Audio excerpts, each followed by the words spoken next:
My biggest takeaway podcast.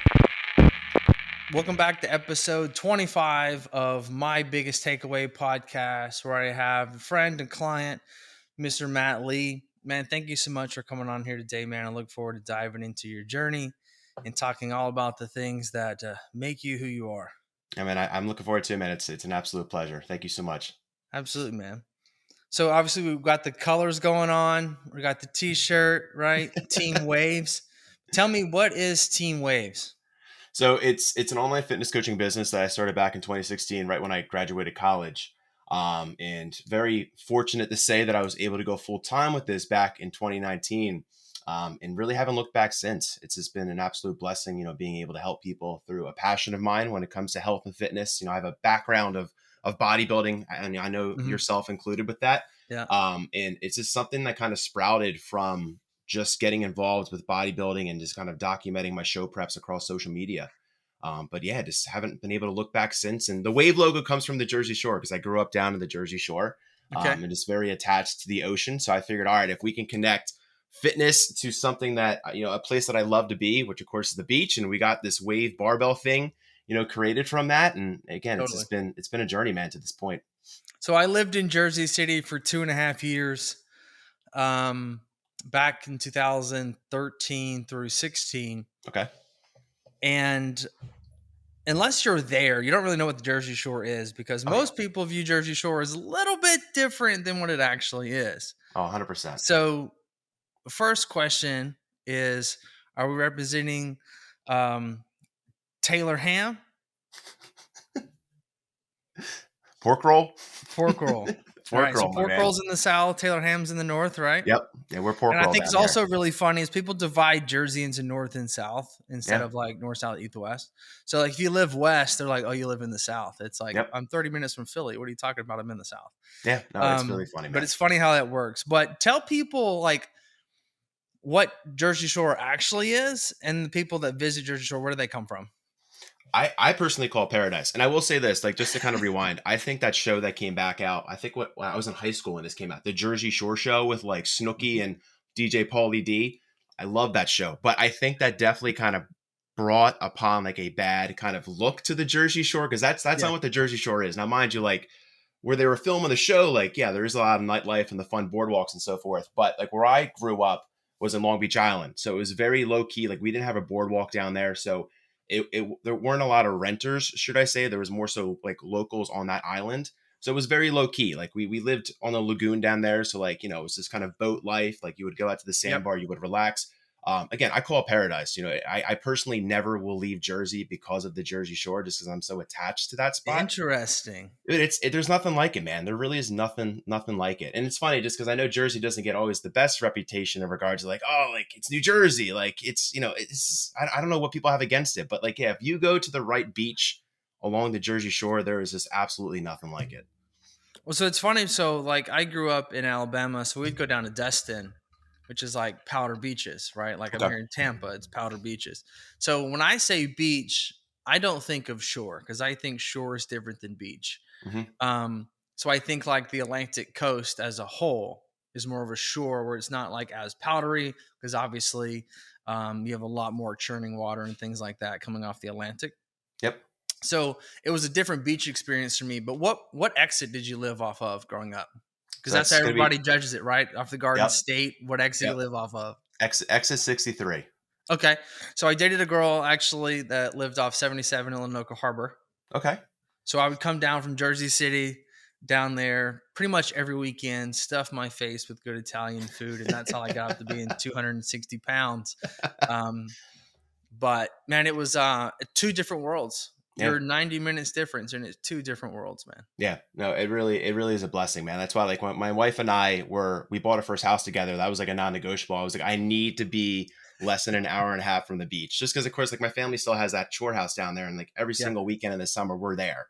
So I was like, we have to be close by, because I can't have a long drive to the beach. So there really is no spot like it, man. And so I know we started the coaching business in 2019, right? So that's pretty much like straight out of college, right? Yeah. So I graduated Eastern University, which was a school in Pennsylvania, in 2016. And right when I graduated, that's when I low key started the business. Like I started it without starting it, if that makes sense. Mm-hmm. Just because I, again, right when I graduated college, and again, I played college lacrosse, I was just looking for that competitive thing once I graduated, just because, like, Yep. growing up in middle school, high school, of course, in college, I was always playing a sport. I was super competitive. And once I graduated, I was like, all right, what is that next thing that I'm going to do? And I was like, you know what? I love working out. I saw from bodybuilding.com, I'm sure you're familiar with the name, but Steve Cook, like he Mm-hmm. just was going through his like Olympia prep with men's physique. And I Yep. really looked up to Steve. So I was like, oh, like this is going to be it. I'm going to start competing in men's physique shows. So yeah, I graduated, got involved with hiring my first coach, got involved with my first men's physique prep, started really documenting everything on YouTube, Instagram, and so forth. And people started reaching out like, hey, I see what you're doing. You look great. Like, can you help me with my diet? Can you help me with my workouts? And, this was right after school. Next thing you know, I started helping people out and the business kind of started building itself. And from there, we kind of got things official and ran with it, as much as I could until I was able to go full time with it back in 2019.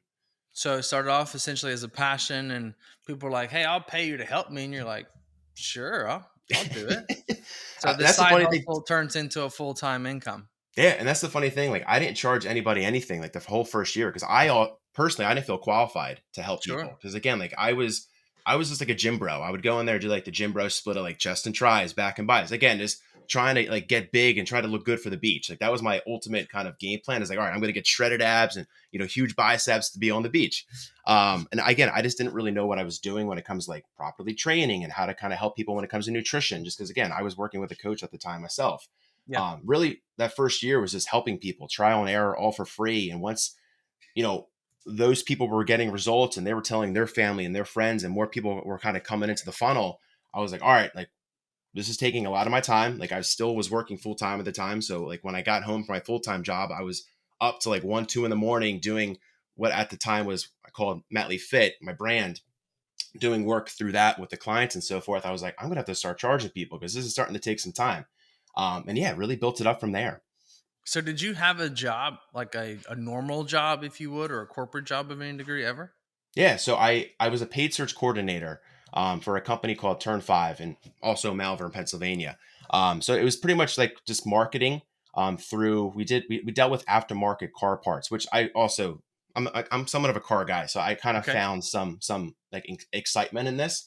But yeah, I did that for 3 years. I went into the office every day at 7. I was able to leave every day at 3. So she let me kind of adjust my hours to Hmm. earlier on in the day because it was quite the commute from where I was living in New Jersey, and not to deal with that Philadelphia traffic because it's brutal. So I got in there Yeah. early. But yeah, I was working that 7 to 3 job for the first 3 years once I graduated college.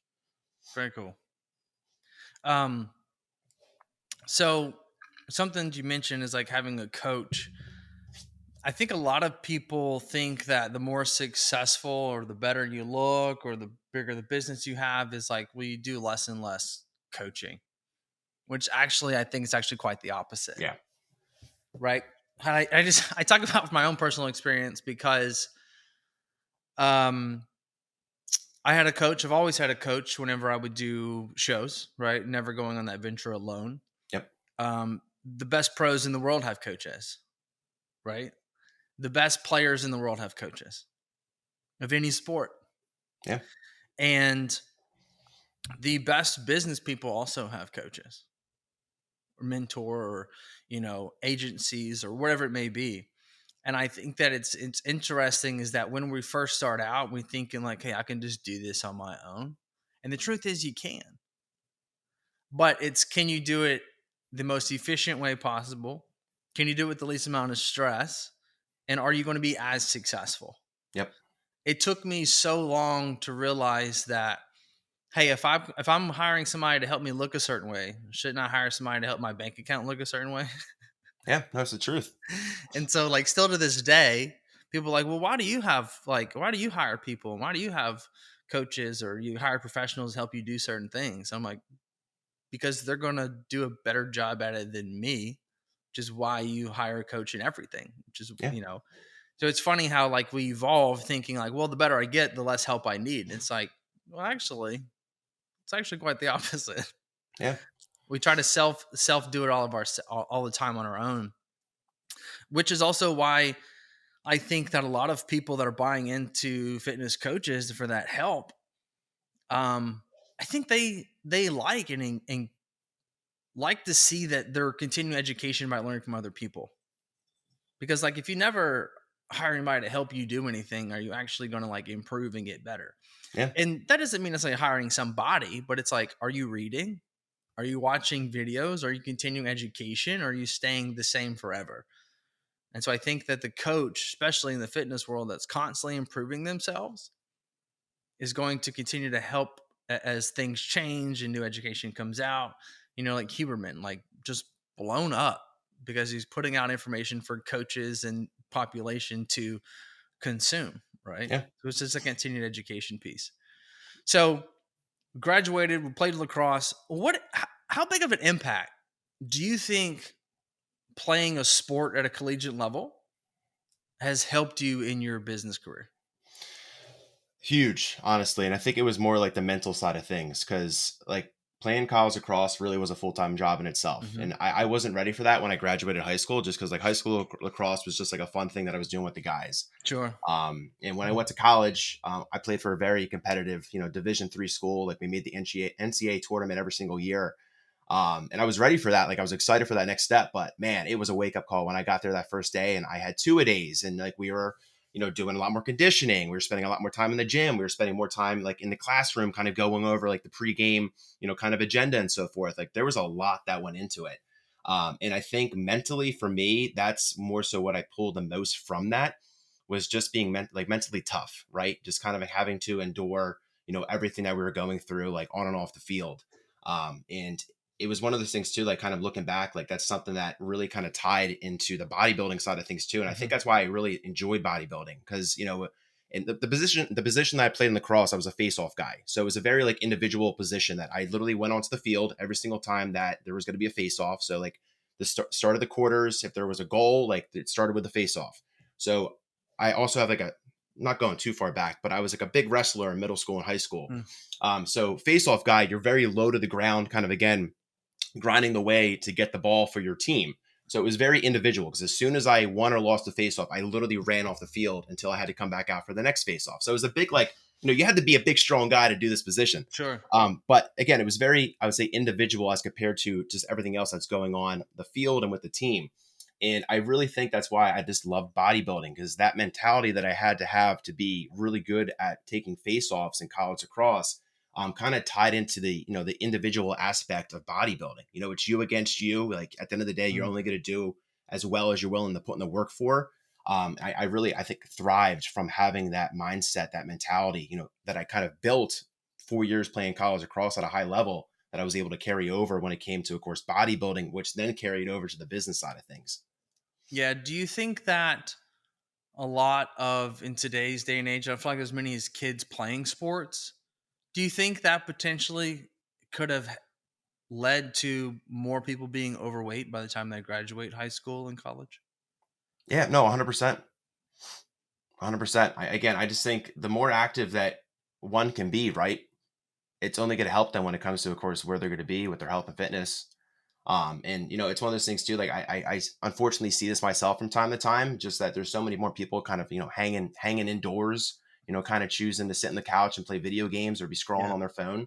And I didn't grow up that way. My parents were always pushing me into athletics and getting me involved in all different sports growing up, and I'm truly blessed for that. And that's exactly how I want to raise my family in the future, right? Just because again there's so much value in that too. But even like the team aspects, like those guys that I played lacrosse with throughout high school and college, like they're my best friends for life. So I look at that too, I'm like, all right, I was able to be in really good shape throughout this time because I had to when it came to competing at a college level for athletics. But at the same time, like I look at what I was able to do on and off the field with these individuals that I you know battled out there with for 4 years. And Right. the funny thing too, Mike, like even when I was applying for jobs when I graduated college, so many people, like when they were looking over my resume, they loved that I was a college athlete. Like I didn't know that's something that Dude, businesses were going to look for, but like it's they so they literally huge. would say that to me, like you're a college athlete, like that, like literally got you ahead of all these other names on the list. I was like, oh, I never expected that. So Yeah. So for myself, as I've hired and fired a lot along the way over the years, and anybody that played sports I was instantly more drawn to, because there's a few characteristics that have to come into play. You have to be a team player. Yeah. You know what dedication is. Like, you set to a rigid schedule typically, right? And so like everything is just, the foundation is set to where, instead of now we're going to do this sport, we're going to do this work, and you know how to set the structure and be rigid with it, and know the work that it takes to see the end result, right? You know, you got to put it in to get it out. Yep. So I think that it's, I think so many people think, well, sports are sports, and it's like, really it's training and teaching for you to get into the real world. Yeah. No, And a lot of 100%. people don't view it that way. What 100%. was your biggest takeaway from playing at the collegiate level? That you have to put in the work. Like, that's honestly the biggest thing. And my coach was, a huge kind of advocate of this. I was like, hey, at the end of the day, like, we're only going to get as far as we're willing to put in the work for. Mm. Just because, again, like, if we worked our hardest, it's going to, of course, allow us to show up when it came to those moments that truly mattered on the field. And again, being able to show up, is going to put us in the best spot that, we're going to have the outcome that we want, Yeah. right? To be able to win and so forth. And like I said, like we played a lot of good teams. We always made the NCAA tournament, which was just such a cool experience. But I just feel like we got to that point, right? We got to the big dance because we, worked our butts off on and off that field. And, we put in the time in the gym. We put in the time, when we weren't practicing, doing things like wall ball, like just literally throwing the crossball against the wall, both hands, just all those little things that, that are going to matter at the end of the day. But it just really came down to just putting in the work, like showing up for ourselves, showing up, not only for myself, but like for the other guys on the team too. Mm. Cause again, like we all depended on each other. And that was really the biggest thing, was just, just showing up and doing what we got to do. So, Do you find yourself to be a competitive person? oh, 100%. And that's honestly, Mike, and again, I'm sure you can relate to this too, but that's why I love business, man. This is a game. And I've realized this the more that I've, built my business and the more that I've been in like the entrepreneurial space. I'm like, this is literally a game and I freaking love it. So like, that's the cool thing about this too. So yeah, 100%. So my follow-up question to that is, do you love to win or hate to lose? I'm going to say I hate to lose. Okay. I hate to lose. And how do you think that affects how you show up after a hard day? How do I think that affects how I show up after a hard day? I think that will always put me in a spot that I'll continue to be the best that I absolutely can be, to make sure that the outcome is going to be different for the future. Mm. Not saying like, if I had a hard day today, it's not going to be a hard day tomorrow, because we all know that, it takes time to, work on ourselves or work on something in the business that's going to, of course, over time, put us in a good spot that things are going to be better. But again, I just think it's going to kind of offer that outlook when it comes to, again, like, hey, at the end of the day, it might not be great tomorrow, but if we just continue to work hard and continue to stay consistent with our actions, it's going to, of course, put us in a great spot in the future. Do you say that you keep an overall optimistic mindset? Oh, You 100%. Yeah. 100%. I think that's one of my strong suits, man, honestly, is again, I try to always kind of focus on the positives and just kind of focus on, because again, there's so many amazing things that, and I'm very blessed to say this, but there's just so many amazing things that are in my life right now. And I know a lot of those are through hard work and of course, God's doing. But yeah, just looking back on those and reflecting on those is just something that I always try to practice. What's something that whenever you get, let's just say a week, 2 weeks, maybe three, if you just feel like you're just getting like beaten down and pounded and things just aren't going the way you want to, what's a mindset or a framework that you put into place to pull yourself back up and you strap those boots back on and continue to show up instead of just saying fuck it and quitting? Yeah. Honestly, I think it's more so looking back to having fulfillment in what I do. Like, I'll never forget, like when I first started the business with online coaching, I'll never forget the first few text messages or phone calls that I got from people saying like, you changed my life, or like, Mm. I feel absolutely incredible, or like, I never thought I would achieve this. And I cried when I stepped on the scale today. Like, I got so emotional when I first got those messages, text messages and phone calls from people when I first started this.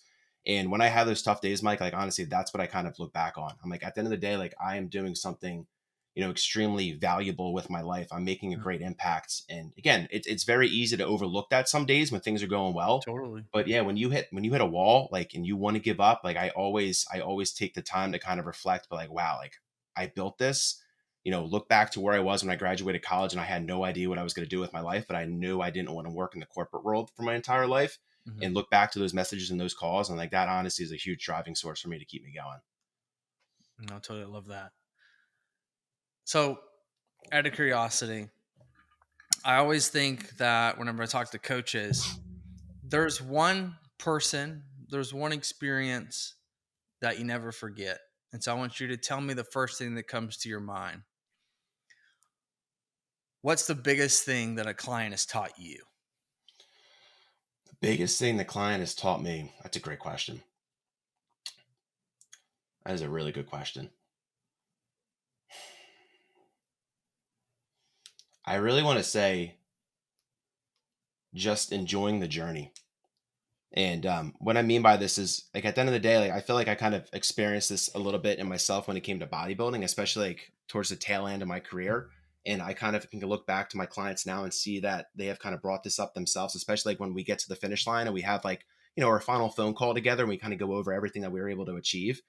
Is kind of enjoying the journey. And I more so say this because I feel like people get caught up in the present so Mm. often that they kind of forget to look back, where they started, whether it be, they're very overweight, or, they have their daughter's wedding in a few months. And they want to, of course, get in the best shape for her wedding, to kind of look back in the photos and the videos. I just had this conversation with a lady the other day. That's why I'm bringing it up.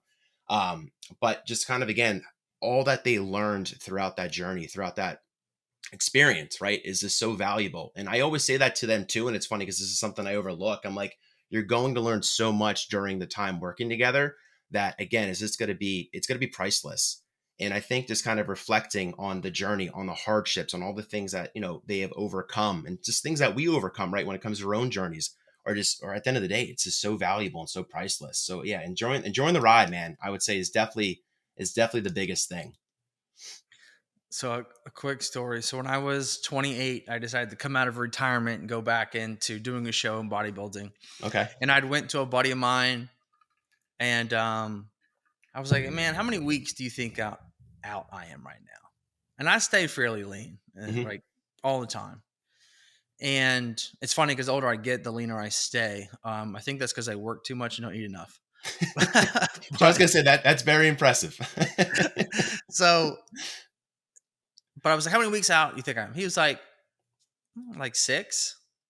And I was like, "Okay, well, I'm thinking I might like just do a show." And he was like, "I mean, yeah, I mean, 6 weeks you could do it." I was like, "All right, well, let me think about it." So I came back like 4 days later, and I was like, "All right, I think I'm gonna do it. You want to coach me into it?" And he's like, "Yeah, let's do it." So I ended up doing a show in 5.5 weeks, and I'm backstage, right? And for those that don't know the process of a bodybuilding show, you dehydrate. You start the dehydration process so like on a Wednesday. Your show's on a Saturday. Of course, everybody has a different regimen, but this is what I did. So you start the process of drying out. You start the process of starting to carb up. But typically before that, you're hungry as you go into peak week, as they call it. It's not the funnest time. It No. it pretty much sucks. Then Friday, you get a tan, right? Where now you're like on your feet. You no longer have fat in your feet. You no longer have water in your feet. So you're standing on your heels all day, as you're like tanning, going to meetings and posing and all this stuff. And so your feet hurt, you're dehydrated, you got headaches, you're starting to get cramps. It's just not a fun journey leading up to the show itself, right? And I remember being backstage with tan all over me.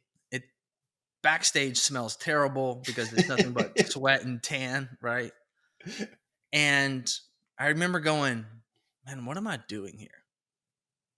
And I realized that I love the journey, not the destination.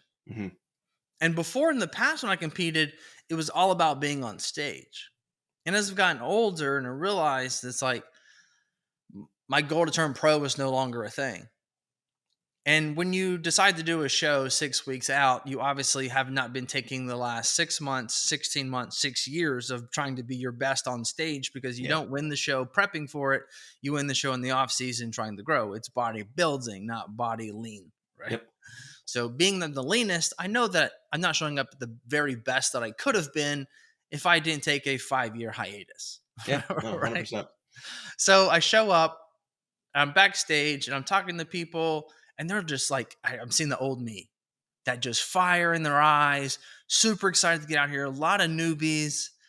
And they're like, yeah, man, I plan on eating this after the show. I've been dieting for 20 weeks. And I'm like, man, I remember those days.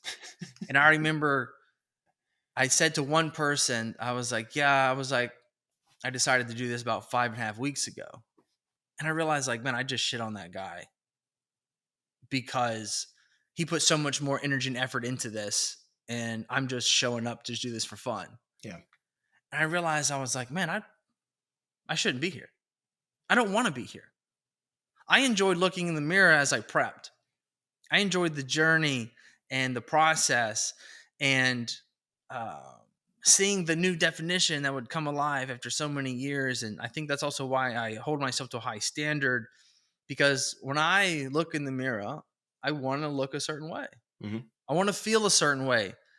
Like, we went out to eat last night, and I felt terrible this morning, just simply by going out and eating some spinach artichoke dip. And it's like, that's way more fat than I'm used to eating in one meal. It like killed me. So it's like, for me, it was all about the journey. And so I relate to that so much, because whether it's the business journey, whether it's the sports journey, like, if you're always focused on the destination, then you're only going to be happy a brief moment. And that's when you arrive to that destination. Yep. But the problem is that anything that has a destination also has competition. Yep. Which means that if you play second, are you still not happy though? So you got to enjoy the process of it and not just the trophy. Yep.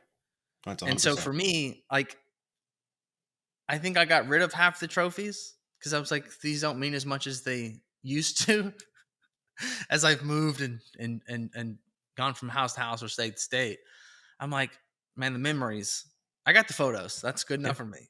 That's the biggest thing, man. And like you said, the memories for me are like, honestly, what's priceless now. Because the same situation, like the first 2 years I was competing, I was like, I'm going pro. Like, this is my entire life. And again, you know what goes into this, but like, I was sacrificing so much that I don't regret now, but it was just like the family events that I didn't go to because I didn't want to, stray away from my plan. The nights out with friends that I was like, I'm not doing this because I didn't want to be tempted with alcohol. Like, it was things like that I look back now and I'm like, man, like it's tough. It is tough. And here's the thing that I think you learn as you do it more is, like, my first few years, when I started as a teenager, right? So I've done 13 shows and I did 12 before the age of 24. Okay. So it was like year after year after year, I was like doing, which was every summer was gone. Yep. And so for myself, as somebody that personal trained, I would have to get up and train a client at 5 a.m. and 6 a.m. During college. That's how I paid for everything, was training. And dude, I would have to be like, hey, like, everybody's going to like hang out tonight. I'm like, it's a Tuesday. I got to be in bed by 10 o'clock tops. Yep. Like, I'm not going to make it. Because, in college, everybody wants to go out at 10:30 or 11. I'm like, yep. I'm looking to like end my night. Right. And on Friday, if I can be in bed by midnight, that's a good fucking night. That's a good night. But it's funny how those things change as you get older. And I think that's the key moment when you realize that you're getting older, is that when you want to start to like wind down is when the rest of the people start to wind up. Oh yeah. It's just not worth it to you anymore. Yep. No, it really is not. Something my dad actually taught me, I don't know if he taught me, but he told me, is that if I go out and I drink and I party and have a good time, I will do nothing the next day to fix it because I need to live with that consequence. He's like, so I wouldn't take Advil. I would just have to suffer through it and realize it's like, you're going to live for your decisions which you make. Yep. Hey man, live and learn. But it was quite the journey, and having to sacrifice so much. And I feel like a lot of people, when it comes to like losing weight, like just general, like let's talk about general population fitness. So many people think that you have to just sacrifice so much. And the truth is, you don't. No. Like, everything's in moderation.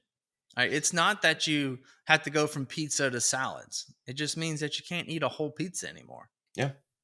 But also, I think a big mistake people make is they go from 8 slices of pizza to salads and tuna. And it's like, no, we got to start this slow process. Yep. It's got to go from 8 slices to 7. Yeah. Then we got to go from 7 to 6. And then you start to make those choices subconsciously. It's not about not going out to eat. It's about just making better decisions when you go out to eat. Yeah. And It's not that's about the not biggest. having dessert. It's just about having a bite of dessert or not having the whole dessert. Like, you don't need your own dessert, right? And so I think that's a thing that a lot of people struggle with. And I'm sure you've seen with a lot of your clients is they go from, from zero to hero. And it's like, well, you're not ready to be a superhero yet. Yep. You haven't put in the training that it takes to save the world. Yeah. No, that's the AKA truth. yourself. So you have to start a slow process. And I think that's where a lot of burnout comes from. That's where yo-yo dieting is bred and starts that up and down process of you losing the same weight year after year after year, is that we're not creating that lifestyle. And I hate to use the word lifestyle, but it's really what it is. It's the truth. To where it's like we have to gradually make progress. So if you're a person that feels like they do nothing and then they do everything, if you live in a 75 to 80% good, you're going to see progress. Because if you go 0 and 100, you're going to end up at 50, which isn't going to get you anywhere. But if we can be north of 50, we're going to make strides in progress. Yep. So what's 80% look like? Well, if you're 7 days, right? Did 6 of those 7 days, were they better or like than you're currently normally doing or not? If they are, then you're in that 70 plus range, which means you're going to see results. One meal is not going to make you fat, just like one meal is not going to make you skinny. So I think that for anybody that's looking to get started, and I'm sure you preach this as well, it just starts with making slow adjustments and changes that typically need to be guided, because oftentimes as individuals, we want to do more too soon and we're not ready for that yet. So you can't run a marathon without running a mile. But most time we'd run the mile and we're like, oh, I can run 2 tomorrow. And it's like, no, you can't. You're not ready for that. So we bite off more than we can chew. And so when you have somebody to guide you through that process, it makes it to where you slowly start to see results. You start to get some success behind you. You get some evidence in your bank that like, hey, I can do this. I am accomplishing something. I didn't cheat this week. Or if I did, I ate according to plan. I hit my macros. And you start to see wins versus like, oh, I'm going to try to lose 15 pounds in 30 days. And then by the time of you're dead, you're starving, you're hurting, you're injured. And then you're just like, this is too hard. Yeah. So it's because you came out sprinting when you need to be jogging. Yeah. And we always tell her, like, when we start with somebody new, I'm like, you just got to give me 80%. Like, I don't, because like you mentioned, people think they need to do 100% or just go 0 to 100 like this. But it's just not sustainable. I'm like, you're going to burn out. You're going to hate the process. And then you're going to, fall back to old habits. But I'm like, if you can just give me 80%, that's all I need. And they're always like, what are you talking about? I don't have to be perfect. I'm like, no, like perfect shouldn't even be in your vocabulary when it comes to, of course, this process. Like, just give me 80%. That's all I need. And I promise you we'll get good results and they're going to be sustainable. The most important. So I like to define like this 100% or perfect around professionals. Right. So look at it like this. I talked about this the other day on one of our coaching calls. But when you have somebody that, let's say, is in the Olympics swimming, and let's say they swim, their time is 2 minutes and 4 seconds, right? They're trying to break 2 minutes. So they're training for 4 years to remove 4 seconds. Mm-hmm. So at that point, every session matters. Every meal matters. Every night out of drinking matters, because you're trying to fix such a low margin. But that's also like trying to go from 6% body fat to 5%. Yep. Like you were trying to make such a small change that it takes that much more work, right? Because you look at it, that's from 5% to 4%. Like that's a 20% increase. Like that's a lot. But when we're trying to go from a size pants for my men that are a 40 and I'm trying to go to a 36, like it's not a 20% difference. It's a small difference, which means we just have to make small changes. Yep. And small 100%. changes over time get there. And then as you get leaner and leaner, it's going to require more and more work. But to get started, don't start doing what professionals do. But you got to baby step it. And as you get better, you have to increase your performance. You got to increase your diet, and you got to get a little bit more honed in. I'll give you a great example is that when you look at Weight Watchers, they're trying to take somebody from 50 pounds overweight to help them lose weight. They're not trying to get you bikini ready, because that style dieting won't get you bikini ready, because it's not professional, with air quotes here for those listening. It's to help get the process started, right? They're calorie tracking. And then once you get done with calorie tracking, you need to go into macro tracking, right? And now the importance of those certain macros to where it really starts to make a difference. So, it's trying to go from those 8 slices of pizza to 4. And it's like, okay, so now we went there and we lost all that weight. Yep. Now we got to take from 4 slices of pizza down to 0 and then add in other things to help us fine tune, right? The difference between being able to start a car and then make the car go from 0 to 60 in 2 seconds. Yeah. Like there's levels to everything, right? No, 100%. Business too. A lot of people, I think, try to jump the gun and go from 0 to hero. And like, well, you're forgetting all these little steps because you're trying to grow too fast. Or even when the e-com world, you can't just sell as much as you want because you don't have the cash to fund the inventory. Yep. And so it's like, you got to start a slow process and build the business slowly, because anything in life, the faster you achieved it, the faster you will lose it. Yep. Bodybuilding is a great example. I was going to say, man, that's the biggest we one. We diet so hard for 20 weeks, 16 weeks, 12 weeks. We get in the best shape of our lives. And then in a few weeks, it's gone. Yeah. Because we didn't build something sustainable. So stop trying to build something or create something or get to a certain leanness as fast as possible. Because when you do, you're going to have a higher chance of losing it because you didn't build a lifestyle to do it. Yep. Like a lot of guys when they're lifting, they're like, yeah, I get up to this weight, but I can't keep it. And I was like, it's because your body hasn't held that amount of weight long enough period of time for you to keep it. Just because you hit that number on the scale doesn't mean it's going to stay there forever. Yeah, no, 100%. So the longer you can stay at that weight, the more likely you are able to stay at that weight. So even when losing weight, if you need to lose 40 pounds and you lose 20, the longer you can stay at that 20 mark, the less likely you are to get back up to being 40 overweight, no matter how hard you try, because you've learned to live the lifestyle of living at that 20-pound overweight mark. And then you got to get to the 15-pound mark and then live that lifestyle, and then down to the 10, and then finally until you hit your main goal and you stay there. Yep. No, that's the biggest thing. We always preach the same thing. Like you have to put those habits, you have to put that, again, lifestyle in play to sustain those results. Because if you don't, like you said, you're going to put that weight right back on and then some, and it's never a good time. So totally. Man, what is the biggest mistake you've made inside your fitness career, your personal fitness career? Oof, man. Well, I don't know if a lot of people can relate to this, but I know you can definitely touch upon this a little bit. The first few shows that I did, I rebounded heavy, like terribly, just because I learned a lot from this, but I was so restricted when it came to the dieting approach. And again, I have learned over time that you have to be very, strict when it comes to getting ready for a bodybuilding show. Like I tried macro dieting for one, and it just was not, I wasn't able to bring the same physique because I was eating foods that I probably should not have been eating. But the first few years when I was working with my first coach, it was eggs, oatmeal, chicken, rice, white fish, rice, sweet potatoes. Like it was very caveman-like diet. Like he was on top of me about what condiments and seasonings that I was using. I was miserable. And as soon as I got done that first show, I had that mindset of like, I'm done. And I went out and had a burger. I had cake. I drank a little bit. I woke up that next day. It looked like I never worked out a day in my life. And it took me a very long time to get back to a good physique because I rebounded so badly and I just had a hard time getting back on track. And the same thing happened that second show, just because, again, I was so strict with my diet approach.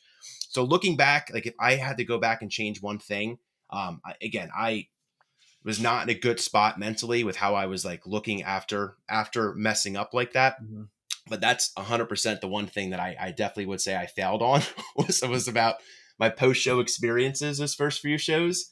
And that was rough. That was rough. What's the most amount of weight you gained post show? Oh man, the first show I think I was maybe up 27 pounds. I think it was high 20s within a few days. And yeah, Mike, I looked terrible. Like I was embarrassed to go back to the gym. I was in sweatpants, a sweatshirt when those first few sessions back, because like when I left for the show, everyone in the gym saw me shredded. Like again, I was wearing a cutoff, like just feeling fantastic. And then when I went back the next week, they're like, "Oh, how'd you do?"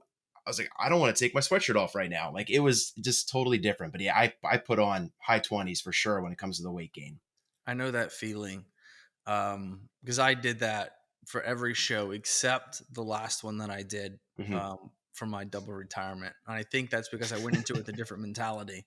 Yep. So the most weight I gained after a show was 40 pounds in 48 Oh man. hours. It was so bad that I was training a doctor at the time. And I was like, hey, man, I can't see more than 20 feet without it being blurry. And he was like, I need you to come in immediately. He's like, I'm worried about your kidneys.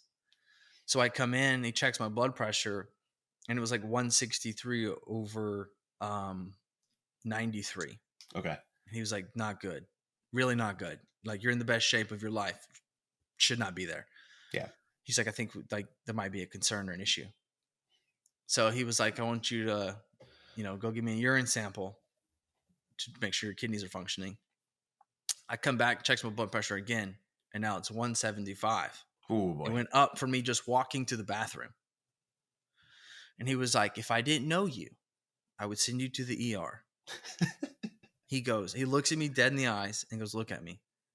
Stop eating shit and start doing cardio, or I'm going to send you to the ER. That's and I was awesome. like, okay. So I immediately was like right back on it, went straight to the gym, doing cardio, sweating bullets because you're just holding so much water and Oh, inflammation. it's terrible, man. And I was like, I'm not going to do that again, ever again. Yep. So the last show that I did, I was talking about everybody was like 20 weeks dieting hard, just like the old me. Like, man, I can't wait for this burger. I know where I'm going. I got reservations, all this stuff. And I was just like, I'm not craving anything. Like, I don't want anything. I just don't even want to be here. Yeah. And so when we left the show, I went to Yogurtland and got Froyo, a normal cup, Yep. and then just went home. That was it. That was it. Nice I and gained simple. 3 pounds. Came back in the gym like a champ, and I held it. Like I kept doing some cardio, and because I had built the lifestyle, Yeah. all I had done was just restrict my food a little bit, increase my cardio, and like lo and behold, I'm show ready. Yeah. So it was just completely different mentality whenever you say I want to do something versus like I have to do something. Yeah. Like yeah, I totally. want to lose weight.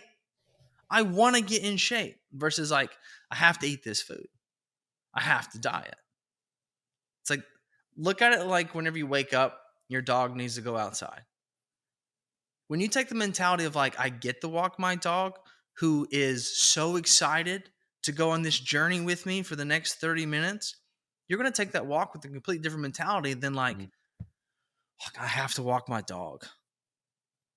Like now you feel like you're, dredging in quicksand as you're outside walking the dog. That's just so freaking thrilled to spend 30 minutes with you. Yeah. And so when I you love that. approach life with a want to mentality versus have to mentality, your results are going to be 10 times better and you're going to be happier doing it because you're enjoying that journey as we talked about. Yep. I think that's a really big piece a lot of people miss when it comes to fitness is that do you want to live this or do you feel like you have to live this? Yeah. No, it's the truth. It really is. What's that? It's that saying. I heard it. I'm going to butcher it, but basically it says that the man that loves walking will outwalk the person that walks fast. Mm-hmm. There's also a study that shows that when it comes to like running on a treadmill, this is interesting when it comes to looking at time. And I like to use this in my training is that you put an elite runner, one on a treadmill with the time covered and one on a treadmill where they can see the time and their speed. The one that runs faster that can see the time, or excuse me, Yeah, the one that runs faster, that can see the time, will run further and longer duration than the person that runs slower and they don't know how long they've been running. Interesting. Because you can't see where you're going. Yeah. You can't see the destination. You can't see the journey. You don't have a goal. They're just saying run. So he gets more fatigued because he's mentally battling himself of like, what am I doing and where am I going? Versus the person that has the plan, that has the guide, that knows where the end destination is.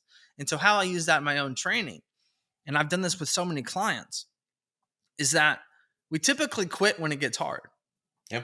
But when it gets hard, if you create a countdown process, you'll actually be able to complete the set in a better, more efficient manner and get more work out of it. So for example, if my goal is to get 12 reps and I get to like 10 and I'm like, 12 is easy, I'll be like 5, 4, 3. And now I've hit where I'm supposed to be, but now I've set a new destination. And I'm like, okay, you got to get 3 more, Mike, versus getting the 12 and be like, well, I'll do another one. And then I complete it and I'm like, well, I'll do another one. Like you're going to quit because it's hard. But if you set that goal for yourself of like, hey, squeeze out a few more reps, then you actually will complete them and get more work done inside that set. And I think that's what's really helped me. And when I train people, it's like start that countdown process. You're going to see so many more results. You're going to be so much sore, and you're actually going to feel more accomplished. Because what happens, I think, when a lot of people are training, especially newbies, is that you actually can do way more than you think you can. Oh, 100%. And I think that relies in everything, even business. Like you can do so much more than you actually think you can. You just never tested it.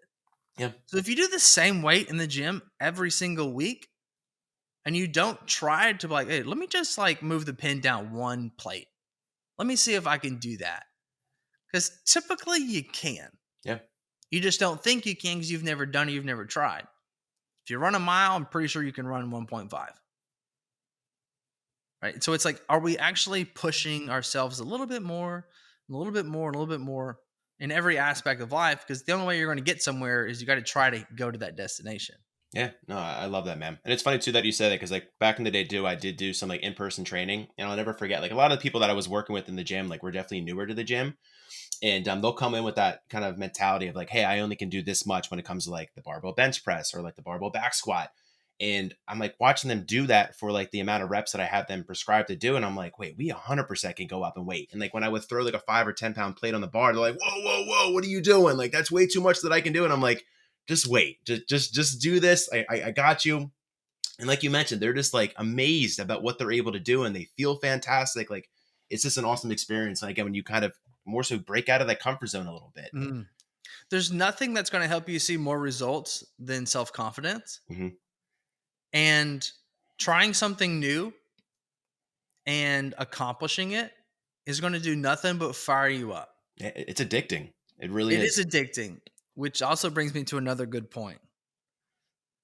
For the young person listening,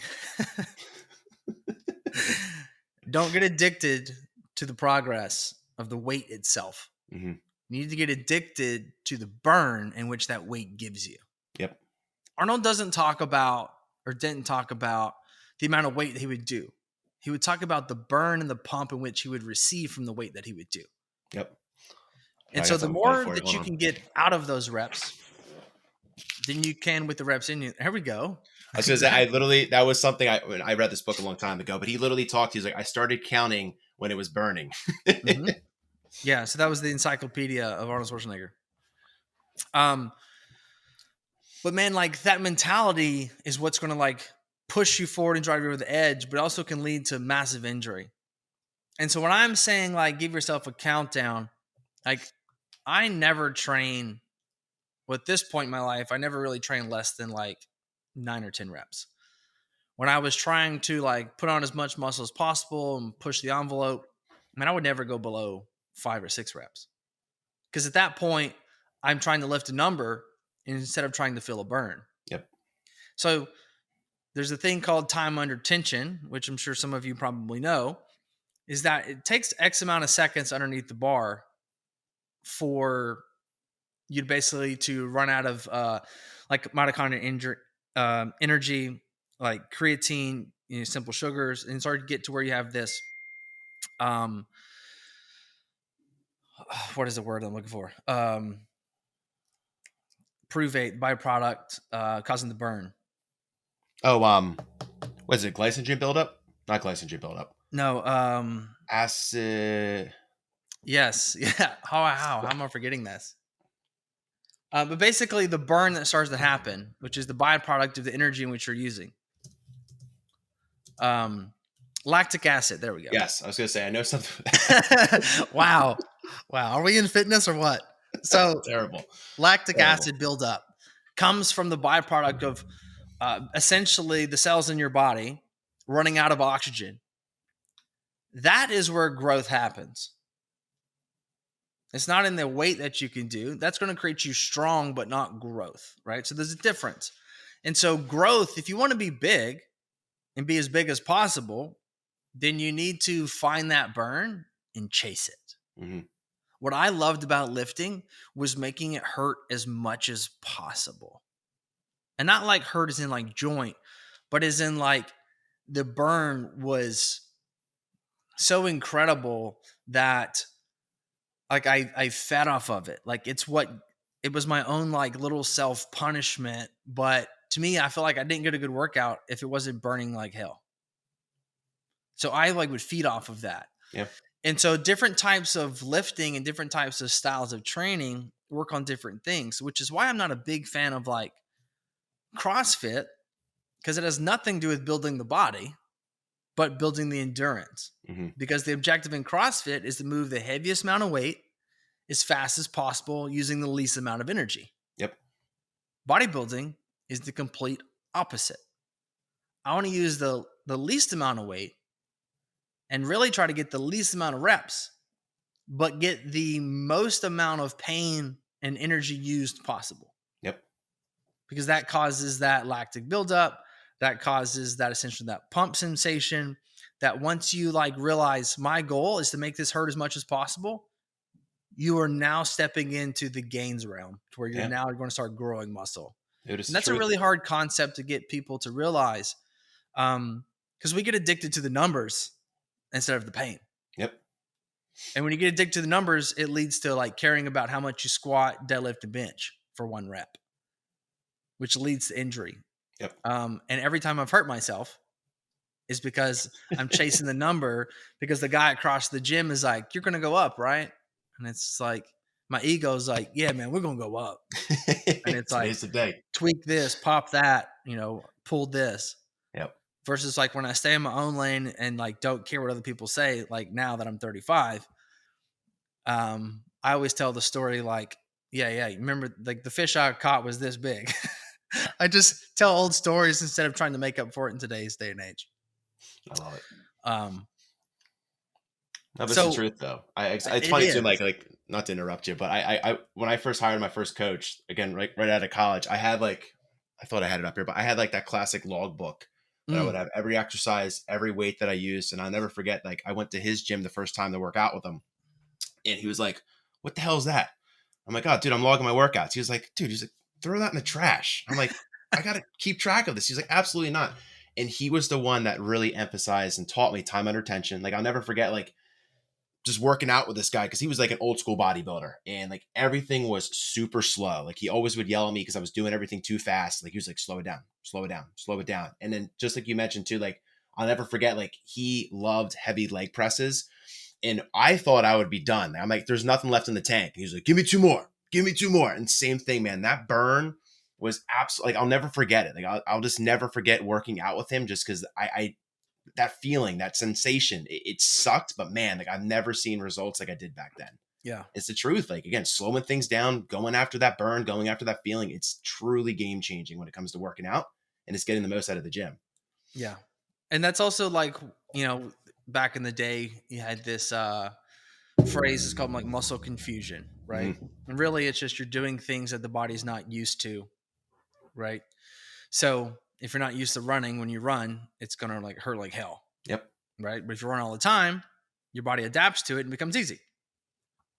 So what I would like to do is like, I'll get a group together, or we go to an event or something. And I'll give you a great example. This past event, I was a coach, basically held space, and basically is a mental event for Not Dead Yet. And I was one of the coaches that got to be there. Incredible experience. Going to another one in Idaho in in September. And we have a group workout. And I see people in there that typically guys, like, we're going to push some heavy weight in front of all these people. I'm like, I get there, man. I've been there. I used to do that too. And they were doing, it was like a squat machine, right? Power squat machine. And they were like going for like these reps and trying to get 6 reps, like heavy. I'm like, that's hard, but like, I know that we're not really burning because the sets last in 25 seconds. Yeah. Right? If I can get that set to last like a minute, you're going to be crawling off that machine. Mm-hmm. So I was like, you can opt out if you want, but I got something I'd like for you to try.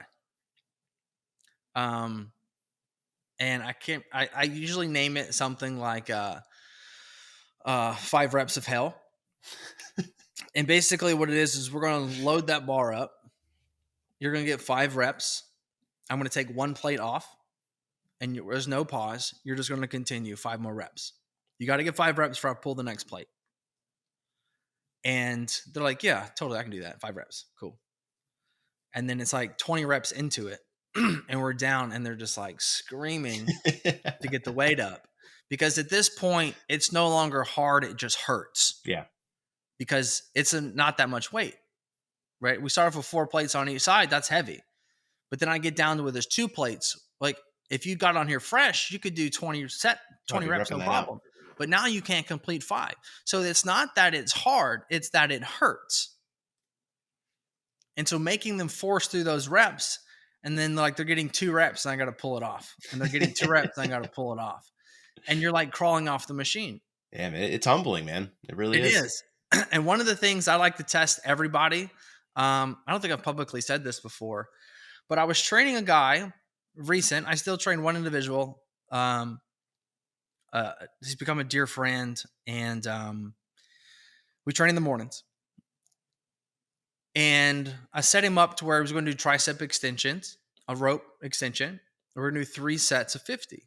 And Paul was like, why are you making him do 3 sets of 50? He's like, that's not like, what purpose does that serve in building muscle? I go, it doesn't.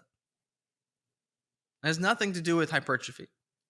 I was like, I just want to see if he'll mentally complete it. Yeah. To show you that you can go further than you think. Because at 30 pounds, it's not that it's hard. It's just that it hurts. Mm-hmm.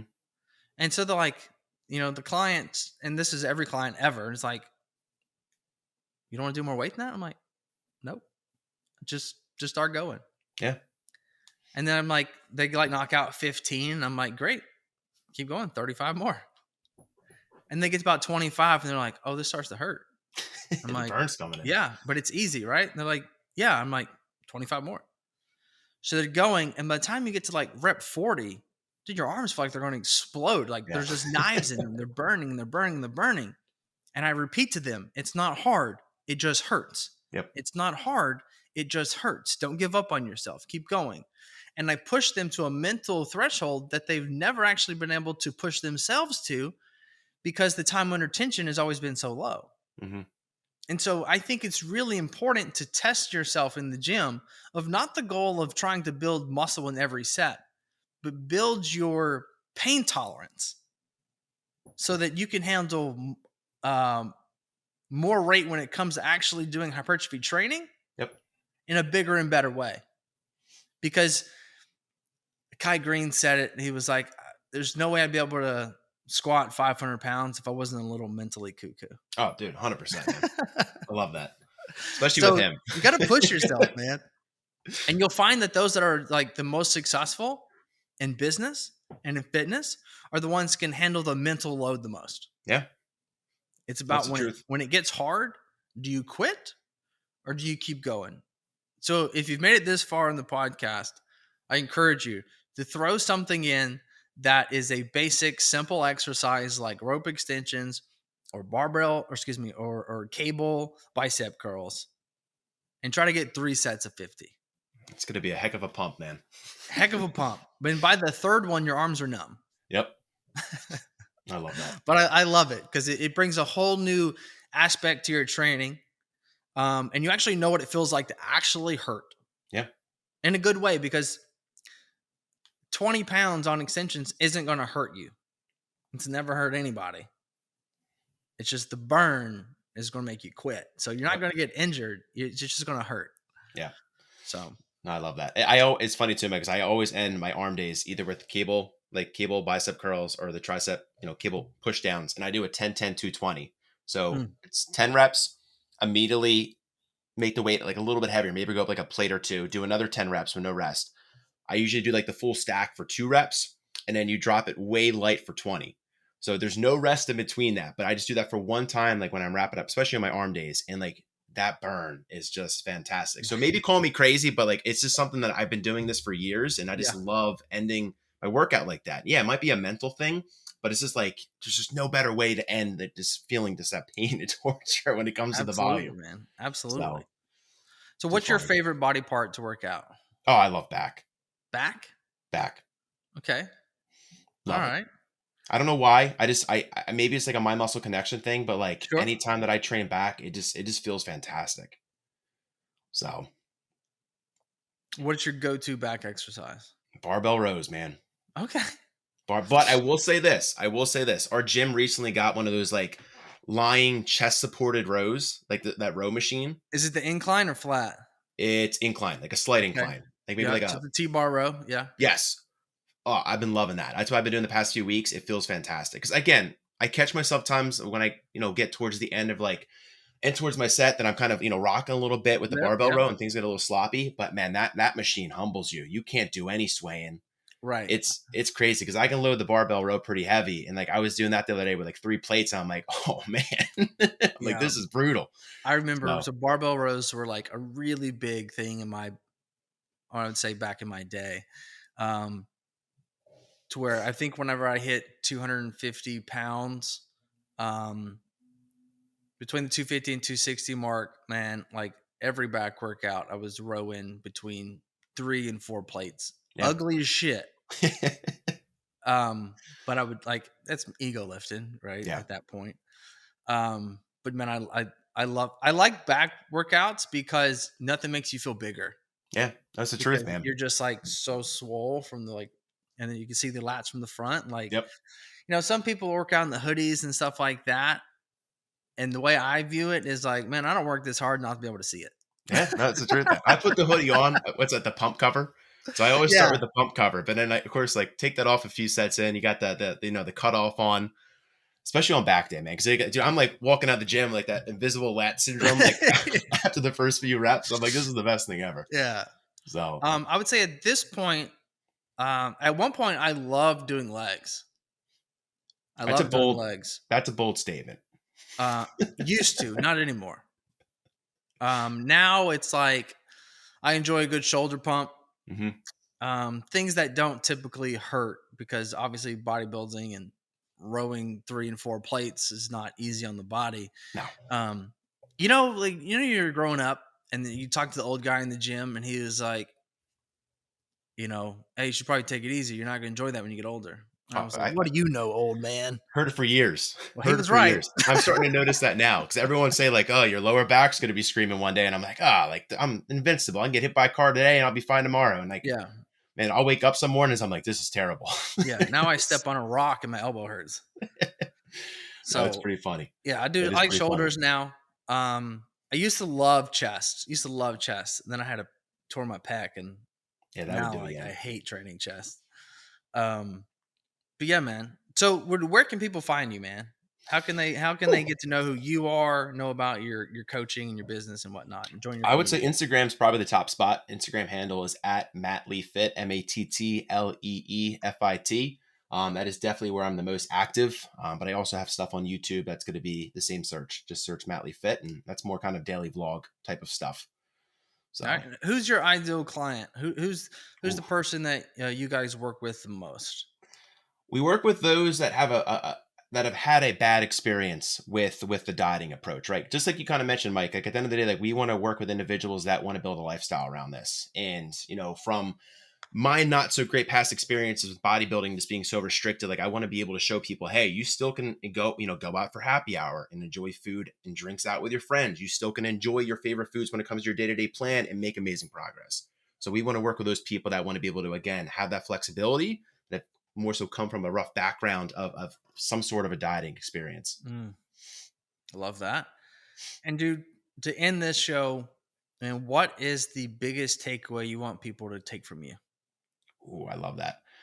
I'll go back to what the amazing question that you asked about what I've learned probably from my clients is to enjoy the ride.